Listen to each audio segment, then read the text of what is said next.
What's up, guys, and welcome back to our live cars. It's been a while, it's been too long as usual. Been quite busy, but we're gonna get back to it and get some regular videos out for all you car enthusiasts. Today you join me in the Chevrolet Kalos.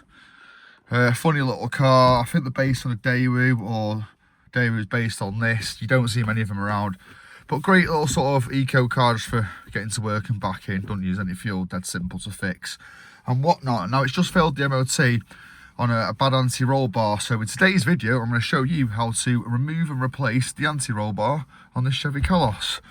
Now this is an anti-roll bar. For those of you who don't know, it keeps the car, let's say, rigid. Without these, you would just flop around from left to right all the time as you drove down the road.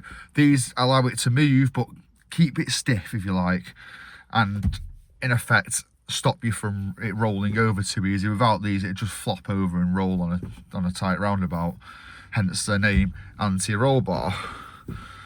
So what happens is these bushes, if you like, I think that's the right term, they wear down over time and become all loose and floppy, and then it doesn't really do its job when the car gets loose and floppy. Like on this, for example, you can feel it on a really windy day on a fast A road. It's a bit sort of wobbly. It doesn't like to stay too straight, so this should really solve that problem. Now, one thing I will say, you should change things like this in pairs. You should do both sides. I have an MOT retest but this afternoon, so it's just a quick fix to get it through the MOT, but I will be doing the other side. This is for the offside driver's side that we're doing today. So without further ado, we'll get outside the car, we'll get it jacked up and secured safely, get the wheel off, and I'll show you guys how to replace this anti-roll bar. Let's go. Alright guys, so a few of the bits we'll need. We've got some general tools. An impact gun, you don't need that though really, you can just use the bar. And a jack and an axle stand, they're important. So we'll find the jacking point, which on this car, well, on most cars will be somewhere around here.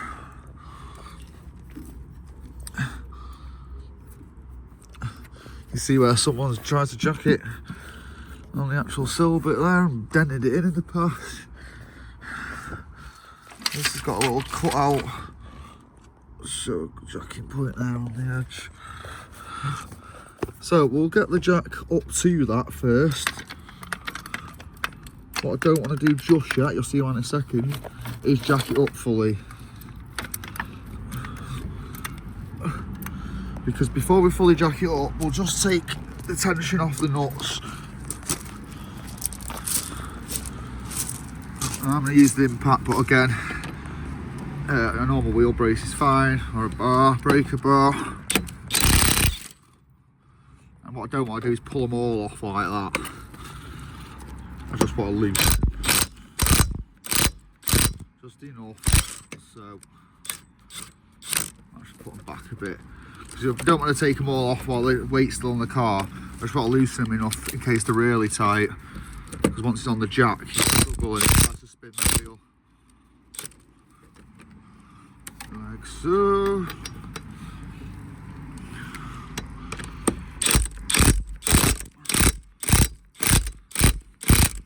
Right, I did that a bit too much.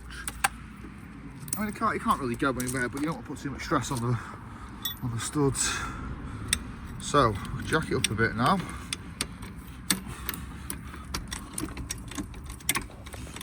Sorry about the shaky camera, I am just holding it today. And I want to jack it high enough up to get that axle stand underneath, and obviously the wheel to be off the ground. Helps.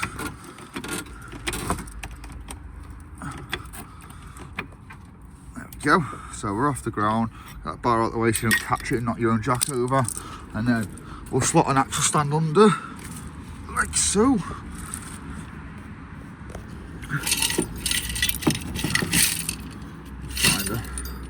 Point. So make sure you get it fairly tight. That'll do for me. I know now it can't go anywhere, can't fall and hurt me. So now it's just a case of getting the rest of the wheel nuts off. I won't bore you with that, so I'll get them off, we'll get the wheel off, and then we'll look at removing the old anti-roll bar. Let's do it. Alright guys, as you can see here, I've got the wheel off, and this here is your anti-roll bar link. Something I didn't mention in the intro. That's the actual anti-roll bar. It's a big bar that goes right underneath, and it's connected at each end by anti-roll bar drop links, which are this bit, the bit we're replacing. So I was saying anti-roll bar, it's an anti-roll bar drop link, or link. Anyway, we've got a nut at this side, at the top, and a nut on the back at the bottom. These are 17mm. And we're just going to clean up around it a bit, and I'm just going to go for it with the impact. What happens sometimes is when they're worn and old especially is they'll spin the whole thread with the nut so it won't come undone.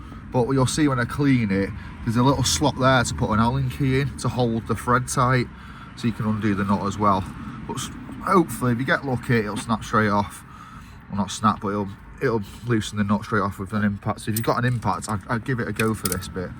If not, try it. If it slips, get an Allen key in the middle with a ring spanner over it, and then you can hold the thread with one hand and undo it with the other. So I'll clean that up and I'll put the socket on and have a go at undoing it. Anyway, as we were, so there's been a bit of a delay since I've not filmed much, so I've had my hands busy. Let me try and find a bit of the old bit. It's all gone flying everywhere. So there's the old anti-roll bar. As you can see, the bottom is cut off, and so was the top. So this bit I was talking about, in there, there should be a hole for an Allen key, so you can hold the thread still while you undo the knot around it. But it's that corroded, so I couldn't even clean it out. Tried a bit of heat, impact, oh yeah, it's all out now. So in the end I had to cut the bolts off. There's nothing wrong with doing that because you're replacing the part anyway, and it comes with new nuts on it. So we cut the nuts off, I should have said. One thing I will advise, as I did this a long time ago and regretted it, is don't cut the bar itself, just cut the nuts off the end so it's still in place, because this is under tension, and if you cut through the middle of the bar, it all goes ping and you're in your face, and grinding discs explode, etc, etc. I know that from experience. So yeah, if you just cut the nuts off, in that case I was able to just get straight down and slice the old thread off. But the tension was already off it, so don't do that if it's still under tension. Cut a knot off the top, knock the top out. Sometimes you've got to get something under this to take a bit of the tension off. Squeeze the suspension, a jack or something, or put some box of wood under it. Jack it up higher, put some box of wood under it and let it down a bit so it pushes this up a bit. And then, yeah, you get your old one off eventually. So now we've got our new anti-roll bar, which is obviously under tension. So I need to, sometimes you get a pry bar in on the actual anti-roll bar and pry it down a bit to get the link in. Sometimes you can get someone to come and stand on this. There's a few options, but basically you've just got to squeeze it back on. I've already put the bottom one through and put the nut on, so it's just a case of taking the nut off that and squeezing it, getting it through that hole, and then we can torque both nuts up, and that's pretty much job done. It's just a case of putting everything back together. So I'll have a mess with this, I'll get it in position, and then I'll talk you through putting it back together. But we're nearly there. Anti-roll bar replacement nearly done. Let's go. Right, since the keen-eyed viewer might have noticed in the last clip that the drop link that I had connected to the bottom first was actually too big. It was the wrong part. So since I've been back out and bought the right part and fitted it, you know, you can see it all bolted up and tightened, excuse me. I've also put my cable back in its little slots, so that's secure. And now it's simply just a case of putting the wheel back on, doing the nuts as best you can with it in the air, and then you can take your axle stand out, let your jack down, and then torque the wheel nuts up again a final time with the car on the ground, and that's it, job done.